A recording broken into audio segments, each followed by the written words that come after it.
Thomas's branch line has a station by a river.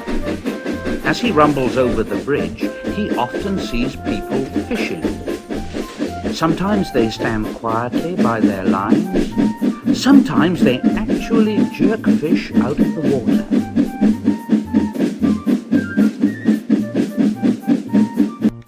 Thomas often wanted to stay and watch, but his driver said, "No, Thomas. What would the Fat Controller say if we were late?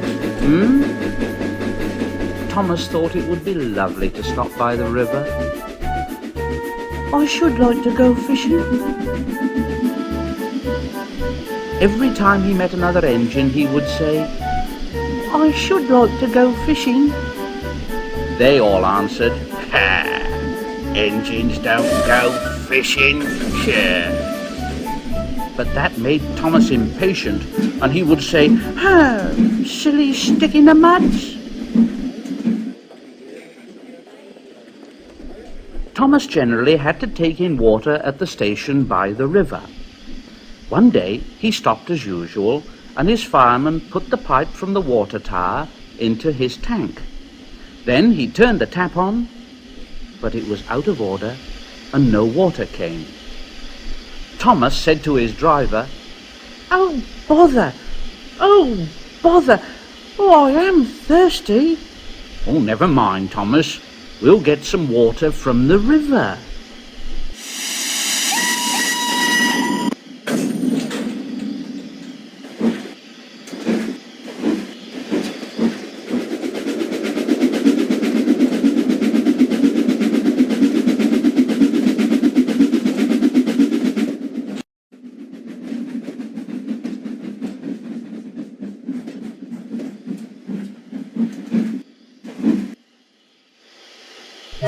They found a bucket and some rope and went to the bridge.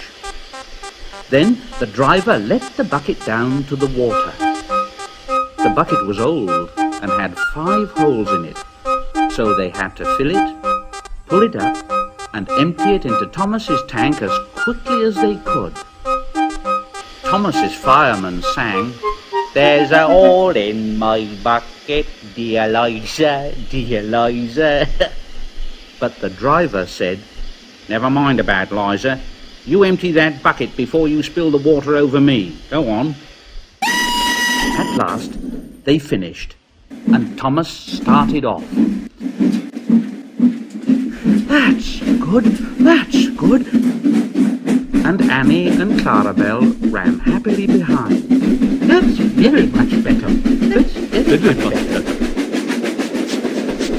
They puffed along the valley and were in the tunnel when Thomas began to feel a pain in his boiler, while steam hissed from his safety valve in an alarming way. Thomas's driver said, "Oh, there's too much steam." And the fireman opened the tap in the feed pipe to let more water into the boiler, but none came. Thomas groaned. Oh dear, oh dear, I'm gonna burst. Oh, I'm gonna burst. Oh. They damped down his fire and struggled on, but Thomas was in a terrible state. I've got such a pain. I've got such a pain. Just outside the last station, they stopped, uncoupled Annie and Clarabelle, and ran Thomas, who was still hissing fit to burst, onto a siding right out of the way.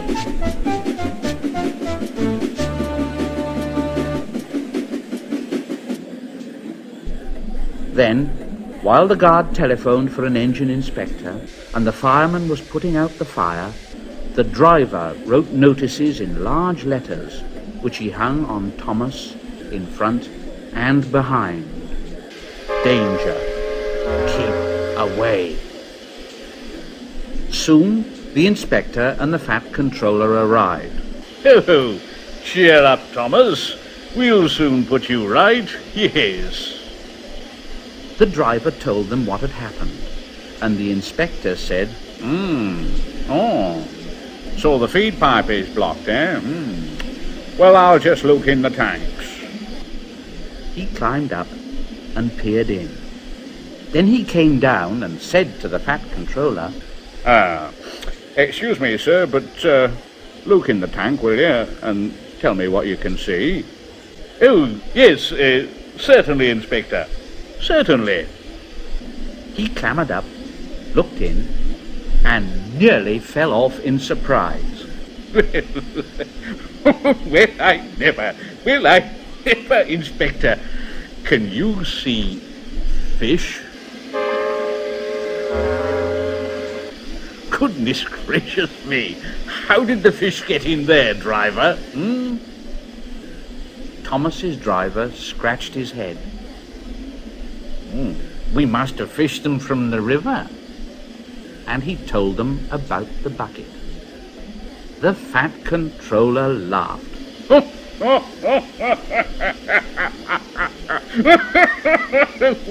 Thomas, oh dear, so you and your driver have been fishing, eh?